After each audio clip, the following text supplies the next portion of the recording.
ওই দেখ মিতু, ফুচকা চাচা আজও এসেছি। আজ আমি বাড়ি থেকে টাকা এনেছি, যদি না খাস তাহলে কিন্তু আমি খুব রেগে যাব। কিন্তু মা তো বলেছে বাইরের খাবার না খেতে। আরে ছাড় তো, মায়েরা তো কত কথাই বলে, বাড়ি থেকে ফুচকা না খেলে গিয়ে আমাদের বাড়িতে ফুচকা বানিয়ে দিবে। এটা অবশ্য ঠিক কথা বলেছিস। তাহলে চল এক প্লেট খেয়েই আসি।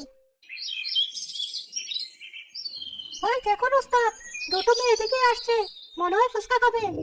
এ বাবা, আমার পেটটা কেমন মোচড় দিয়ে উঠলো। তুই এদিকটা সামলা, আমি একটু বাথরুম থেকে ঘুরে আসি।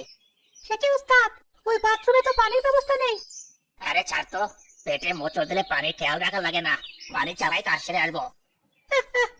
কি যে বলেন না ওস্তাদ, যান যান তাড়াতাড়ি আসুন, আমি দেখি ওরা কি চায়। একি ফুচকা চাচা কোথায়? কেন কোকি, তোমরা কি খাবে আমাকে বলো, আমি তো আছি। না, আমরা তোমার কাছে খাবো না। ফুচকা চাচার হাতের ফুচকা বেশি স্বাদ, সে কোথায় তাই বলো। কি হয়েছে মামনিরা, কি চাই তোমাদের? এই তো ফুচকা চাচা, আমাদের তাড়াতাড়ি 2 প্লেট ফুচকা দাও দেখি। হ্যাঁ চাচা, আমারটাতে টক বেশি দেবে কিন্তু। দেখুন না ওস্তাদ, আপনার হাতে নাকি বেশি স্বাদ, আমার হাতে খেতেই যাচ্ছে না। তাই নাকি? আচ্ছা বেশ, আমি এখনই 2 প্লেট ফুচকা বানিয়ে দিচ্ছি। সালাম তার নোংরা হাত দিয়ে ফুচকা বানাতে লাগলো। কি স্বাদ, যেন অমৃত, কিরিমিত, তাই না? হ্যাঁ, কিন্তু টকটা কেমন নোংরা। এ কি বলছো মামনি, কত তেঁতুলের গরু, ওগুলো নোংরা না, আমার খাবারে নোংরা থাকতেই পারে না। এই তো কেবলই হাত দিয়ে আসলাম। কিরে কাদের, তাই না? মানে হ্যাঁ। ধুর, তোর তো আজগুবি কথা, না খেলে আমাকে দে। তুলি মৃত্যুর প্লেট কেড়ে নিয়ে ফুচকা খেতে লাগলো। আরে আরে, এত ফুচকা খাস না, তোর অসুখ হবে। আমাকে জ্ঞান দিতে আসিস না তো। এই নাও চাচা, তোমার ফুচকার দাম। নে মিতু, এবার চল, না হলে আবার তোর মা তোকে বকবে। সত্যি ওস্তাদ, আপনি আসলে একটা জিনিস। দেখছি তো আমার হাতের কি কামাল, হাত ধুয়ে আসলে কি আর এত স্বাদ হতো।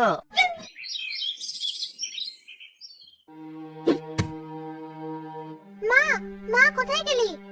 আরে তুলি, কি হয়েছে তোর? ব্যাগটা ওখানে ফেলে দিলি কেন?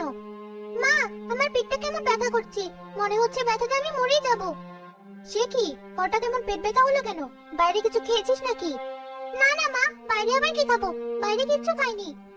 আচ্ছা, তাহলে যা, ঘরে গিয়ে শুয়ে থাক, দেখবি আরাম লাগবে।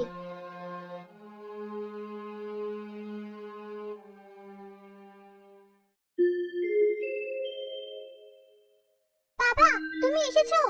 মা, এই দেখো, বাবা চলে এসেছে। হ্যাঁ মা, আজকে খুব ভালো বিক্রি হয়েছে। সকাল সকাল সব ফুচকা শেষ হয়ে গেছে, যা একটু আছে ওটুকু আর বিক্রি করার মতো না। তাহলে ওই ফুচকাগুলো আমাকে দাও, কতদিন হয়ে গেল ফুচকা খাই না। না মা, খবরদার এগুলোতে হাত দিবি না, এগুলো হলো নোংরা জিনিস, এগুলো খেলে তোর পেট খারাপ হবে।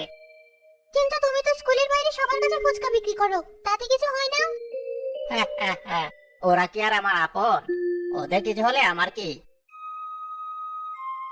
তোমাকে কতবার বলেছি বাপের ব্যবসা তুমি বন্ধ করো। যে জিনিস নিজের মেয়েকে খাওয়াতে পারো না, সেই জিনিস তুমি অন্য মানুষকে খাওয়াবে। আহা গিন্নি, তুমি সে একই কথা আবার শুরু করলে। পাপের ব্যবসা বলছো কাকে? জানো না এই ব্যবসার টাকাতে আমাদের পেট চলে। কেন, দুনিয়ায় কি আর কোনো ব্যবসা নেই? যে ব্যবসা মানুষের জীবন নিয়ে নেয়, সেই ব্যবসা কেন করবে বলো তো? ধুর বাবা, বাড়িতে একটু শান্তি নেই, এর চেয়ে বাইরেই ভালো ছিলাম, যত সব জ্ঞান দিতে আসছে। তাহলে রাগ করে ঘরে চলে যাই। ওদিকে নোংরা ফুচকা খেয়ে তুলি আরো অসুস্থ হয়ে পড়ে। ওরে বাবা, মরে গেলাম। তুলির বাবা, মেয়ের অবস্থা তো ভালো না। মা, কেন তুই এই পচা ফুচকা খেতে গেলি? এই দিয়ে গ্রামে কতগুলো ছোট ছোট বাচ্চা কাচ্চা মরে গেল, অথচ ওই সালামের বুদ্ধি হলো না। তুমি কেঁদো না। কাঁদবো না তো কি করবো? মেয়েটার জ্বর তো বেড়েই চলেছে। হায় হায়, এ আমার কি সর্বনাশ হলো। ওই তো ডাক্তার সাহেব এসেছেন, দেখো না ডাক্তার সাহেব, আমার মেয়েটা কি বাঁচবে না? কই দেখি তুলি মা, তোমার জিভটা বের করো তো। মা, আমি যে আর ব্যথা সহ্য করতে পারছি না। এ তো খুব খারাপ অবস্থা। এ আপনি কি বলছেন ডাক্তার সাহেব? আমার মেয়ে কি তাহলে বাঁচবে না? মা তুলি, কথা বল মা, কথা বল। কেঁদো না তুলির মা, ও আর নেই, তোমাদের ছেড়েও বহুদূর চলে গেছে। এ আপনি কি বলছেন ডাক্তার সাহেব? এ আমার কি সর্বনাশ হলো? আমি এখন কাকে নিয়ে বাঁচবো? ওই শয়তান সালামের ফুচকা খেয়ে আমার মেয়ে মরেছে, ওকে আমি ছাড়বো না। সালাম, এই সালাম, বাইরে আয়, বাইরে আয় বলছি। কি সজল ভাই, চেঁচাচ্ছ কেন? ওরে পাজি, তোর ফুসকা খেয়ে আমার মেয়ে মরেছে, তোকে আমি ছাড়বো না। এইসব যাতা বলছো? আমার ফুচকা কি একা তোমার মেয়ে খেয়েছে? কতজনই তো খেয়েছে। ওই, আর কারো তো কিছু হয়নি। পাজি, আরো তো কত প্রাণ চলে গেছে, তোকে আজ আমি শেষ করে ফেলবো। আরে, আমার বাড়ি আপনার নাকি? কে কোথায় আছো? ছাগলটাকে ধরো। আরে আরে, করো কি সজল মিয়া? আরে আরে, করো কি সজল মিয়া? ছেড়ে দেন চাচা, ওর কারণে আমার মেয়ে মরেছে, আজ আমি ওকে। আরে পাগলের মতো করো না, শান্ত হও। মেয়ে যখন চলে গেছে এসব করে কি লাভ? চলো বাড়িতে চলো। হ্যাঁ হ্যাঁ, তাই নিয়ে যান, যত সব পাগলের কারখানা। গ্রামের লোকেরা সজলকে বাড়িতে নিয়ে যায়। ঠিক তখনই ঘটে এক অদ্ভুত ঘটনা। তুলি রাতটা শাকচুনি হয়ে সজলের বাড়ির উঠোনের তেঁতুল গাছে উপস্থিত হয়। এ আমার কি হলো? শেষে কিনা লোভে পড়ে নোংরা ফুচকা খেয়ে আমি মরে শাকচুনি হয়ে গেলাম। এখন আমি কি করব?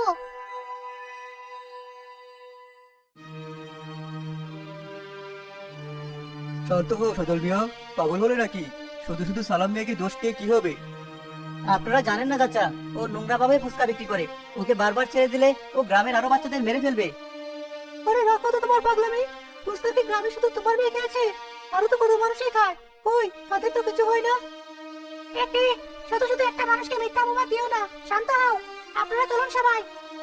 সবাই চলে গেলে সজল বারান্দায় বসে কাঁদতে থাকে। আমার মেয়েটা কোথায় চলে গেল? আমি অসহায় বাবা হয়ে কিচ্ছু করতে পারলাম না। কেঁদো না, সবই আমাদের কপাল। চলো ঘরে চলো। আহারে, আমার মৃত্যুর কারণে আমার বাবা মা কত কষ্ট পাচ্ছে, অথচ ওই ফুচকা চাচা সালাম আনন্দে ঘুরে বেড়াচ্ছে। না না, তা তো হতে দেওয়া যাবে না। ওকে এবার একটা শাস্তি পেতেই হবে, আর আমিই দেবো ওকে সেই শাস্তি।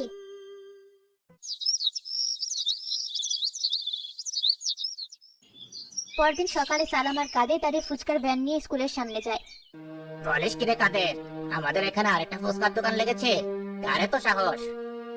এ উস্তাদ, তার বলছে কি? ওই দেখুন, ওখানে তো দাঁড়িয়ে আছে। আরে, ফুচকা বিক্রি করছে একটা মেয়ে। এ উস্তাদ, তাই তো দেখছি।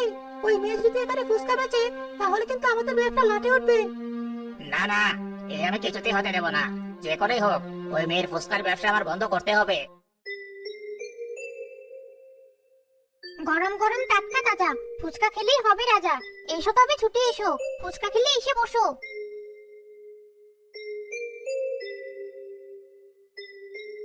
আরে বাস, এখানে আবার নতুন ফুচকা উঠেছে।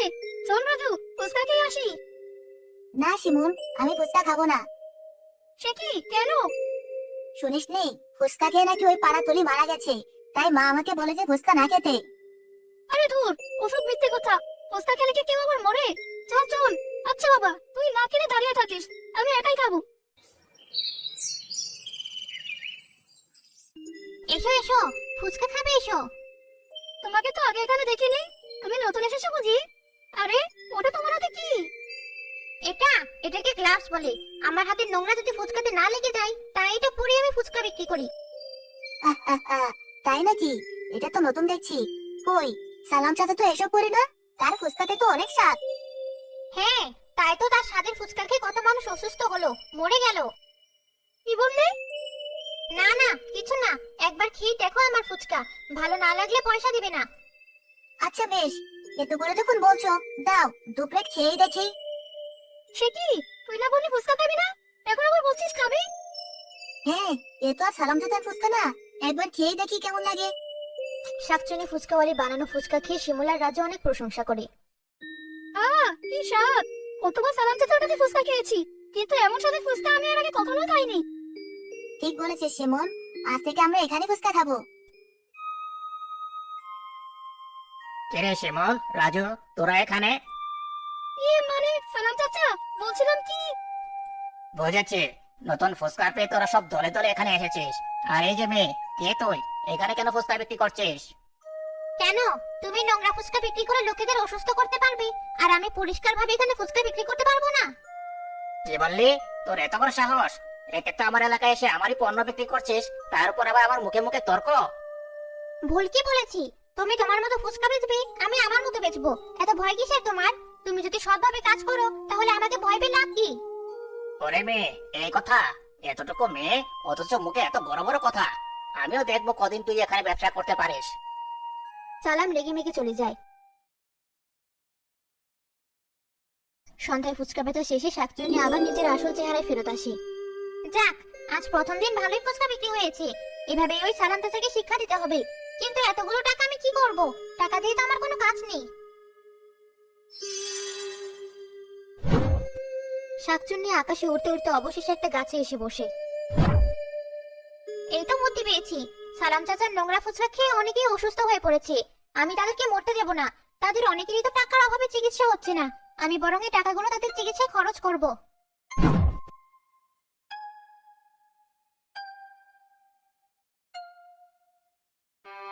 তাহলে টাকার অভাবে আমার মেয়েটাও তোরের মতো মরে যাবে? এভাবে কেঁদো না, একটা না একটা ব্যবস্থা ঠিক হবে। কি করে ব্যবস্থা হবে?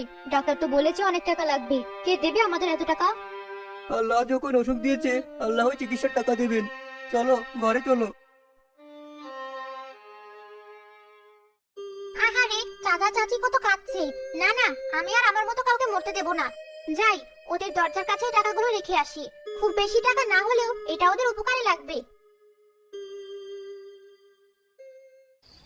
কিছুক্ষণ পর মহিলা দরজার সামনে এসে টাকা দেখে অবাক হয়ে যায়। এ কি, এখানে তো টাকা এলো কোত্থেকে? কোথায় গেলি? তাড়াতাড়ি করে এদিকে এসো। কি হয়েছে, ডাকছো কেন? এই দেখো, দরজার সামনেই টাকাগুলো পেলাম। জানি না কে রেখে গেছে। কই দেখি। আরে তাই তো, কিন্তু কে দিল এত টাকা? তুমি বলছিলে না আল্লাহ চিকিৎসার খরচ দেবেন? সবই আল্লাহর হুকুম। তুমি এই টাকা দিয়ে মেয়েটার চিকিৎসার ব্যবস্থা করো। কি দাদা, আজ তো দেখছি প্রায় সব ফুচকাই ফেরত এসেছে। তোমার বিক্রি হয়নি? না মা, এক বজ্জাক মেয়ে এসেছে ফুচকা বেচতে। ওর কারণে আজ আমার এই দশা। বলেছিলাম তো সৎভাবে ব্যবসা করো, তাহলে আর যেই অবস্থা হতো না। কি বললে? আমার বউ হয়ে তুমি আমাকে কথা শোনাচ্ছ? সত্যি বলতে আবার ভয় কিসের? এখনো সময় আছে, নিজেকে শুধরে নাও। বুঝেছি, ওই মেয়েকে আচ্ছা শিক্ষা দিতে হবে। এই বয়সে আমার ব্যবসা খেতে এসেছে না? এমন কাজ করবো যে বাবা বলে পালাবে, আর জীবনে ফুচকা বেচতে আসবে না। কি করবে বাবা? সময় হলে সব জানতে পারবে।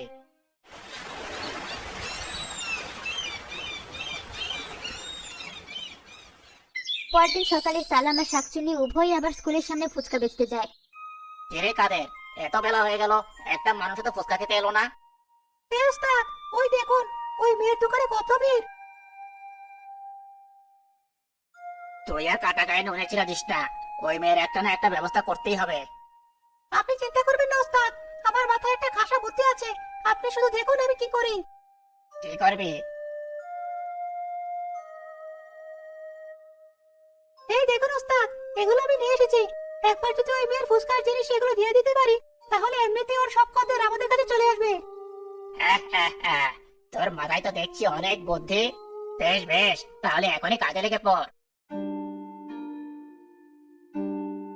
কি হয়েছে কাদের চাচা? হঠাৎ আমার দোকানে এসেছো যে? কি মতলব? কেন, এই জায়গাটা কি তোর কেনা যে এখানে আসতে পারবো না? না, তা হবে কেন? তবে এসেছো যখন কোনো কাজে এসেছো নিশ্চয়ই। হ্যাঁ, তা তো এসেছি। যা, আমার ওস্তাদ তোকে ডাকছে। কে কি? কেন? তার যখন এতই দরকার তাহলে সেই আসুক না এখানে। বেশি কথা না বলে যা, নইলে কিন্তু। আচ্ছা বাবা, যাচ্ছি। তুমি তাহলে আমার দোকান পাহারা দাও। পাহারা দেবো বলেই তো এসেছি। মেয়েটা আসার আগে তাড়াতাড়ি কাজটা সেরে ফেলি। কাদের দ্রুত ফুচকার ডাবিতে সবগুলো তেলাপোকা ঢেলে দৌড়ে চলে যায় তার নিজের দোকানে। কি হয়েছে সালাম চাচা, আমাকে ডেকেছো? আমি আবার তোকে ডাকবো কেন? মানে, যা যা, তুই নিজের দোকানে যা। ওস্তাদ যে জন্য তোকে ডেকে দিল সেই কাজ হয়ে গেছে। কি যে বলো, কিছু তো মাথায় ঢোকে না। আচ্ছা, আমি যাচ্ছি। না, ব্যাপারটা তো সুবিধার মনে হচ্ছে না। কাদের চাচা নিশ্চয়ই কোনো মতলবে এখানে এসেছিল। আমাকে তো জানতেই হবে। মেয়েটা চোখ বন্ধ করে সবকিছু দেখতে পায়।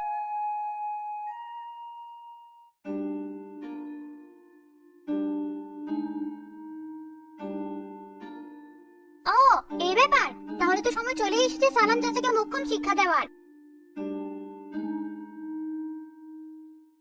কিরে কাদের, কি করলি? আমি তো দেখছি ওর দোকানে উল্টো ভিড় বেড়ে গেল। ওই দেখুন ওস্তাদ, মনে হয় কাজ হয়ে গেছে। তাই তো সবাই ওই মেয়ের দোকান ফেলে আমাদের দোকানের দিকে আসছে। সালাম চাচা, তাড়াতাড়ি প্লেট ফুচকা দাও দেখি। হ্যাঁ চাচা, তাড়াতাড়ি দাও। হ্যাঁ হ্যাঁ, সবাই দাঁড়াও, এখনই দিচ্ছি। কাদের আর সালাম দ্রুত সবাইকে ফুচকা দেয়, সাথে সাথে সবাই চিৎকার চেঁচামেচি শুরু করে। একি ছি ছি তেলা বোকা। ছি সালাম চাচা, এতদিন শুধু শুনেছি, আজ তো নিজের চোখে দেখলাম। এ বাবা, শুধু তেলাবোকা নাকি? এই তো দেখছি মরা ইঁদুরও আছে। ছি ছি ছি ছি, তুমি এত নোংরা। ওরে পাজি নোংরা লোক, এমন নোংরা ফুচকা খাইয়ে আমাদের ছেলে মেয়ে সর্বনাশ করছিস।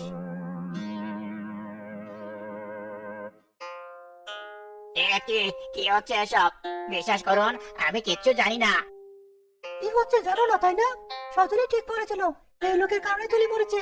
সবাই মারো মারো ওকে।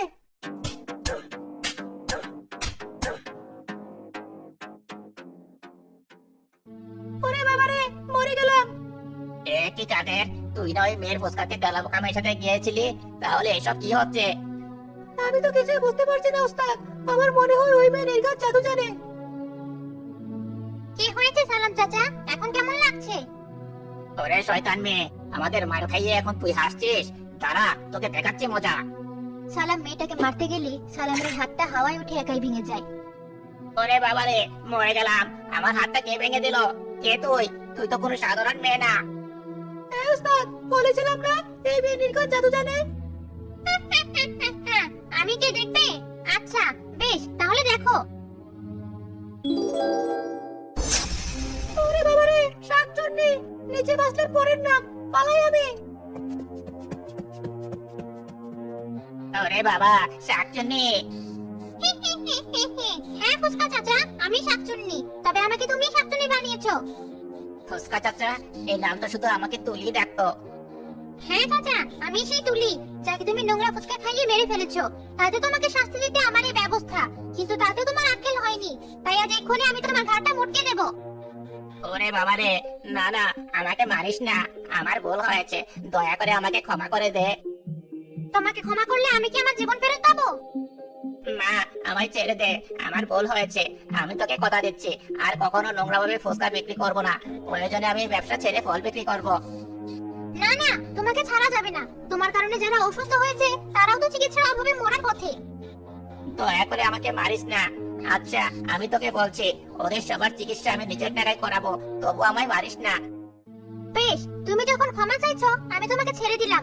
তবে কথা দাও আর কখনো অসৎ ব্যবসা করবে না। হ্যাঁ, আমি কথা দিচ্ছি, যাই করবো সৎভাবে করব। তাহলে তোমায় ছেড়ে দিলাম। তোমাকে শিক্ষা দেওয়াটাই আমার শেষ ইচ্ছে ছিল। তুমি যখন নিজের ভুল বুঝতে পেরেছো, তাহলে আমার শেষ ইচ্ছা পূরণ হলো। এবার আমি মুক্তি পাবো। সাথে সাথে চারপাশে সোনালী আলোয় ঝলমল করে তুলি রাস্তা চিরতরে মুক্তি পেল।